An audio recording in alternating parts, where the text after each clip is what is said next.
ब्रेकनंतर आपलं पुन्हा एकदा स्वागत। नमो किसान महासन्मान योजनेचा हप्ता जमा होणार आहे। शिर्डीमध्ये पंतप्रधान नरेंद्र मोदी यांच्या हस्ते वितरण देखील होईल। राज्यातील 13,45,000 शेतकऱ्यांना या दोन्ही योजनांचा लाभ मिळेल। नमस्कार, शेतकऱ्यांसाठी आली खुशखबर। नमो शेतकरी योजनेचा 9वा हप्ता व पीएम किसान योजनेचा 23 हप्ता खात्यात जमा होण्यास सुरुवात झाली आहे व सरकारने अधिकृतपणे तारीख व दिवस जाहीर केलेला आहे। तर तो दिवस व ती तारीख कोणती आहे ते आपण थोड्याच वेळात जाणून घेणार आहोत व आपला व्हिडिओ महत्त्वपूर्ण असल्या कारणामुळे शेवटपर्यंत नक्की बघा।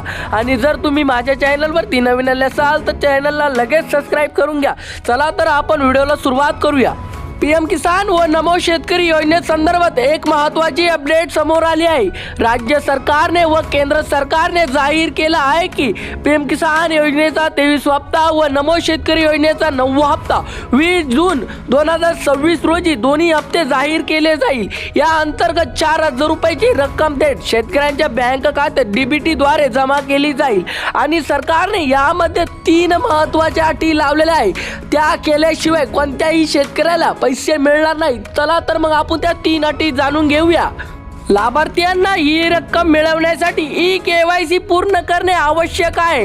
ही योजना देशभरातील कोट्यवधी शेतकऱ्यांना आधार देणारी ठरत आहे। परिणाम आर्थिक मदतीच्या पुढील हप्त्याची वाट पाहणाऱ्या लाखो शेतकऱ्यांना दिलासा देत राज्य सरकारने व केंद्र सरकारने पंतप्रधान किसान सन्मान निधी योजनेचा 23 हप्ता व नमो शेतकरी योजनेचा 9वा हप्ता जाहीर करण्यासाठी 20 जून 2026 ही तारीख निश्चित केली आहे। म्हणजेच आता सर्व शेतकऱ्याला 20 जून रोजी दुपारी 2 वाजता ते 3:30 वाजेपर्यंत सर्व शेतकऱ्यांच्या बँक खात्यात पैसे जमा केले जातील, असे माझे मुख्यमंत्री देवेंद्र फडणवीस यांनी आवाहन भी केलेले आहे।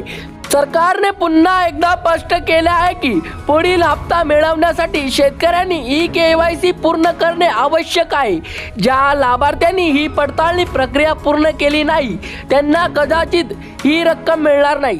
शेतकऱ्याने अधिकृत पीएम किसान पोर्टलवरती जाऊन आपला आधार क्रमांक टाकून आणि OTP द्वारे प्रमाणित करून ई-केवायसी प्रक्रिया पूर्ण करू शकतात। पडताळणीसाठी अनेक पर्याय उपलब्ध आहे। ही प्रक्रिया सुलभ करण्यासाठी सरकारने ई-केवायसी पूर्ण करण्यासाठी 3 पद्धती उपलब्ध करून दिल्या आहे आणि ती 3 पद्धती कोणत्या आहे त्या आपण थोड्याच वेळात जाणून घेणार आहोत।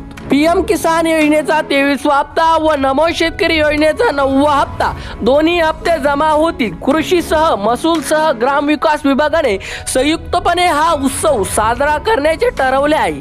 त्यासाठी राज्यातील विविध कृषी विज्ञान केंद्र, जिल्हा, तालुका, ग्रामपंचायत कार्यालय, कृषी उत्पन्न बाजार समित्या, शेतकरी उत्पादक कंपन्या व प्राथमिक कृषी तात्पुरता सोसायटीमध्ये कार्यक्रमाचे आयोजन केलेले आहेत। प्रत्येक शेतकऱ्याला माझ्या व्हिडिओमध्ये ओढ लागली होती की 3 महत्त्वाच्या वेबसाईट कोणत्या आहेत। मोबाईल फोनद्वारा OTP आधारित e-KYC, common service centre CSC वर बायोमेट्रिक ई-केवायसी, मोबाईल ॲप्लिकेशनद्वारा चेहरा ओळखून केली जाणारी ई-केवायसी। शेतकरी उपलब्ध असलेल्या यापैकी कोणत्याही पद्धतीची निवड करू शकतात।